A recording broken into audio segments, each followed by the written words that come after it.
سلمان فارسی بزرگ صحافی تھے جنہوں نے مشورہ دیا تھا پیغمبر اسلام کو کہ آپ یہاں پر خندق کھودیں، جس پر پیغمبر اسلام حضرت محمد مصطفیٰ صلی اللہ علیہ وسلم نے عمل کرتے ہوئے یہاں پر ان کا خیمہ تھا۔ اور یہ مسجد بھی خلافت عثمانیہ نے بنائی ہے تقریباً 120-130 سال پہلے، اگر آپ دیکھ لیں تو یہی ہمیں نظر آتا ہے۔ اچھا، ابھی ہم جائیں گے اوپر، اور یہ جو آپ کو نظر آتی ہے یہ مسجد فتح کے نام سے جانا چاہتا ہے۔ پیغمبر اسلام کا یہاں پر خیمہ تھا، اور یہ یہاں پر بھی خلافت عثمانیہ جو حکومتی ترکیہ کی انہوں نے یہ مساجد بنائی ہے۔ پھر یہ جو سیڑھیاں وغیرہ ہے، ظاہری بات ہے اس وقت تو اس طرح نہیں ہوگی، یہ پھر سعودی حکومت نے بنائی ہوگی، کیونکہ جو پتھر لگے ہیں اس میں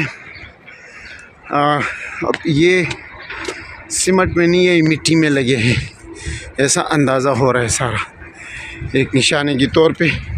لیکن چونکہ 14-14.5 سال ہو گئے ہیں، تو ابھی تو ہم یہ نہیں کہہ سکتے یہ اس وقت کی ہے، کیونکہ اس وقت یہاں خیمے موجود تھے، اور یہ پیغمبر اسلام کی جگہ تھی۔ یہاں لوگ نوافل بھی ادا کر رہے، آپ دیکھ سکتے ہیں۔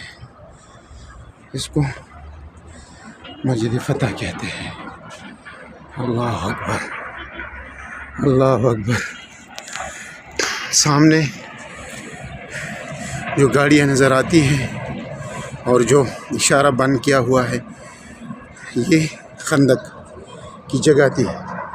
حضرت عمر رضی اللہ عنہ کی جو مسجد ہے، جو خیمہ ہے، اس کے سامنے حضرت ابوبکر صدیق رضی اللہ عنہ کا یہاں پر کوئی تعمیر ہو رہی ہے، کوئی کھدائی ہوئی ہے، اس کو ختم کیا ہے سعودی حکومت نے ابھی۔ لیکن کہا جاتا ہے کہ حضرت عمر رضی اللہ عنہ کے خیمے کے سامنے حضرت ابوبکر صدیق رضی اللہ عنہ کا خیمہ بھی موجود تھا، جو اوپر تھا، پہاڑ کے اوپر مورچے بنے ہوئے تھے۔ یہاں نیچے خیمے تھے جہاں 7 مساجد بنی ہے، اور اوپر مورچے بھی بنے تھے جہاں صحابہ ڈیوٹیاں دے رہے تھے۔ اللہ سب کے درجات بلند کرے، ہمارے لیے بھی آسانی کا راستہ بنائے۔